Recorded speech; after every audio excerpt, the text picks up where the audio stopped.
Naku kaswabe, pag inapakan mo yung pedal nito, mapapadasal ka talaga kahit wala ka sa simbahan.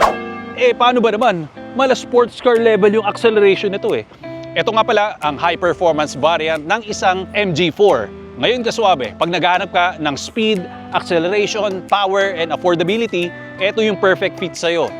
Alam mo ba, inunahan nito ang isang Lamborghini and Nissan GT-R. So ang unit price nito ay nasa 2 million pesos lang na nakikipagsabayan ngayon sa mga high performance din ng mga electric cars. So on this video, i-check natin kung ano ang mga amazing features nito, and after that, let's get behind the wheel para malaman natin what kind of dynamics meron ang isang MG4 X-Power. Suave, let's begin.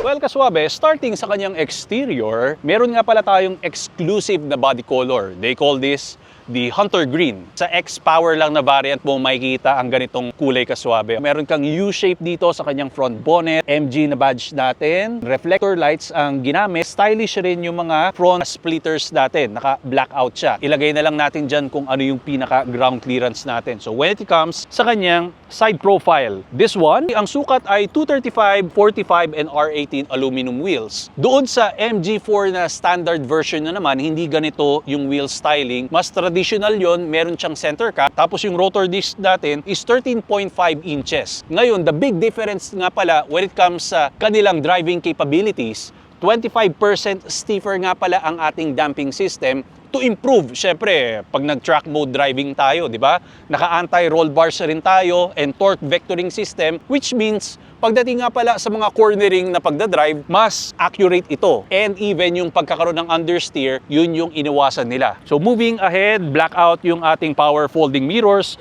Meron kang napakatalim na hardline sa kanyang deltoids. Very attractive na rear fascia, starting sa kanyang twin aero spoilers, third brake light, and meron kang wiper, full length na LED tail bar, and the rear diffuser kahit papano, it's very stylish. Ang drawback lang nito kasi hindi siya power tailgate, manual pag binubuksan. So what you get, meron kang tonneau cover, ito ang pinakasintas niyan, pwede mong i-detach. 363 liters of space dito behind second row, and behind first row naman ay 1,177 liters of space.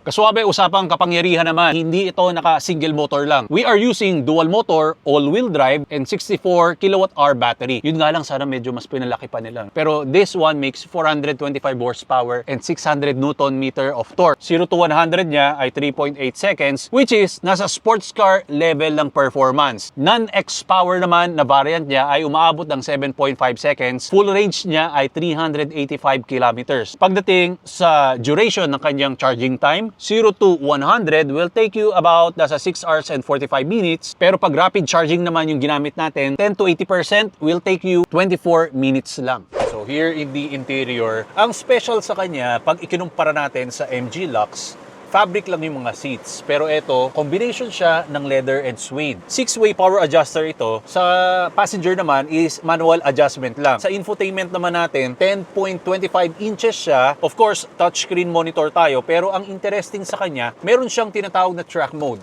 So you have to choose between circular route and street roaming.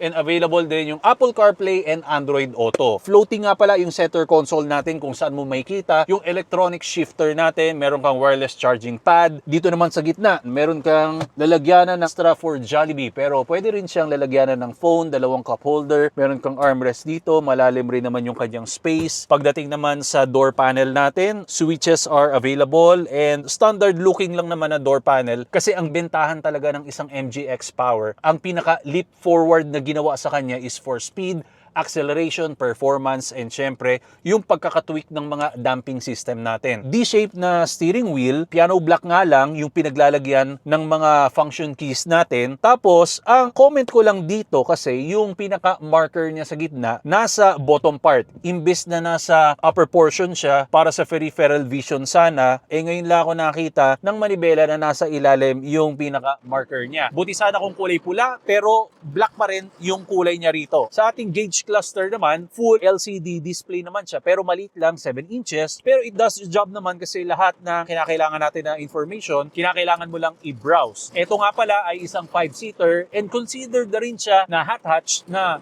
pwede pang laban talaga sa mga matitinding performance like the BYD Seal Performance and even yung mga Tesla Model 3. Pero ang maganda niyan kasi, affordable rin siya at the price of 2 million pesos lang. So, we are done here, Kaswabe. I-check mo naman ang ating malupit na test drive impressions.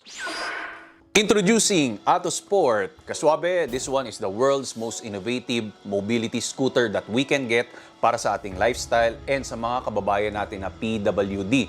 Madali lang to. Comes with 2 separate parts na pwede mong gawing trolley at the same time. Installed nga pala doon sa harap ang iyong illuminated LCD display for you to see the performance and enhanced lighting system para sa safety precautions pag nasa road ka or sidewalk na pwede mong ilagay sa sports car or regular car na trunk kasi maliit lang ito and very lightweight. Within seconds, ang dali lang i-assemble. Up to 10 speed ang kanyang taglay and 10 kilometers per hour ang kanyang maximum na pinartneran mo ng shock-absorbing flat-free tires for advanced performance and auto braking system. At hindi lang sa kotse mantakin mo pati sa tren pwede. And flight approved ang ating baterya. Meron tayong lisensya. So, ibig sabihin, pag nag-travel ka around the world, kayang-kaya mo itong ilagay sa cabin at ibaba mo, ma-assemble mo kagad ito. Ang design nito ay talagang super passionate sila para ipakita sa inyo ang performance. So, ganun lang yon. Be active, be free, be yourself by Autosport.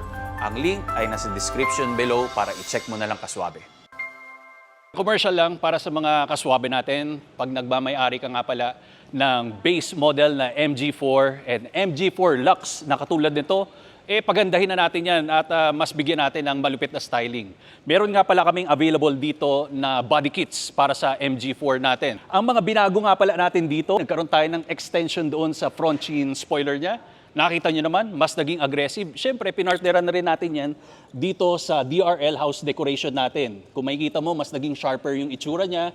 Yung MG badge, ginawa naming itim. And even yung bubungan nito. Nag-apply nga pala kami ng gloss black na PPF. At hindi lang dyan nagtatapos kasi naka-wrap around talaga yan ng body kits. Even sa side skirt, even doon sa rear diffuser niya, mas naging special yung itsura. Pag kinakailangan mo ng body kit, if you want to inquire, ilalagay ko lang dyan yung contact number or visit us here at S5S Auto Hub Official. Kaswabe, I am behind the wheel of the MG4 X-Power. At sa wakas, hindi na umuulan ngayon dahil kanina gigil na gigil ako. Every time na ipapress ko yung record natin, talagang sumasakto yung bagsak ng ulan. Well, talking about the value for money, Kaswabe, this is 2 million pesos. I know, nagkaroon siya ng price increase from the MG4 Lux, which is I'm very satisfied na pagdating doon sa MG4 Lux kasi yung kumpare ko nakaganon, pinag-usapan namin that's only 200 horsepower pero ang tulin niya, ang bilis na perfect for city driving. Pag gusto mong makarating kagad from point A to point B, ang bilis, ang ganda ng ng takbo niya. Talaga kahit 200 horsepower, meron siyang kahit papano na warp speed effect Lalong-lalo na tong MG4 X-Power natin. This is the second most powerful besides the MG Cyberster, which is 2 days from now, yun naman yung mahahawakan natin, Kaswabe. Ito, I like it. Sobrang normal sa kanya. There's no such difference driving this on 100 kilometers per hour up to 140 kilometers na hindi ko napapansin na ang bilis ko na pala and bawal ako mag-overspeeding kasi I'm here sa SCTEX at nahuli na ako rito dati. Nakakabigla. It's a micro mini rocket na talagang very blastful yung performance.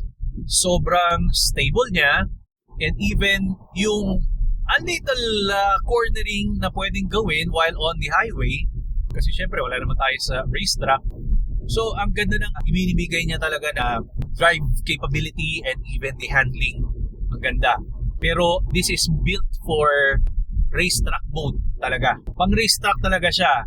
25% naging stiffer yung damping system natin pero hindi ko lang masyadong ma-compare sa isang MG4 Lux and even yung pagkakaroon niya nga ng torque vectoring para hindi siya magkaroon ng understeer. Kaya overall, yung sa pagmamaneho natin, okay, the wheel is super comfortable. I like the weight. Yung upuan natin, mas ginawa siyang better kasi combination of suede and leather. Ang nagkulang lang para sa akin dito kasi is nawalan lang siya ng ng ambient light. So talking about battery electric vehicle, kahit pa paano sana may nag-glow dito sa loob na hindi man lang masyadong boring. Even sa door handles, sana may ilaw nga lang ng konti. Hindi lang nila nalagyan. So, sa interior, hindi lang talaga ito yung premium ride na maukuha natin kasi dinala talaga ng MG4 X-Power yung value for money. It's all about the maximum performance, added performance kung ikukumpara natin sa non-X-Power na mga MG4. Pero overall sa akin, super like it kaswabe, yung pagiging accurate nilang sa battery level, parang medyo mas mabilis ka lang kesa dun sa ini-indicate niya ng mga remaining kilometers. Yun lang yung gusto ko ma-improve kasi sinukat ko to nakailang charge ako dito. Probably nakatatlo yata ako because ang biyahe ko naging Manila and Subic. Napakasaya i-drive. Satisfied ako sa bilis niya, nakakamiss. It's a sports car level acceleration performance. So pag naka-sport, grabe. Nagiging spaceship. So I hope you like it, kaswabe. Please get some merch para makatulong sa suporta ng ating channel, and lalagay na lang ako ng mga related videos na meron dyan. That's it. God bless. More power and more performance.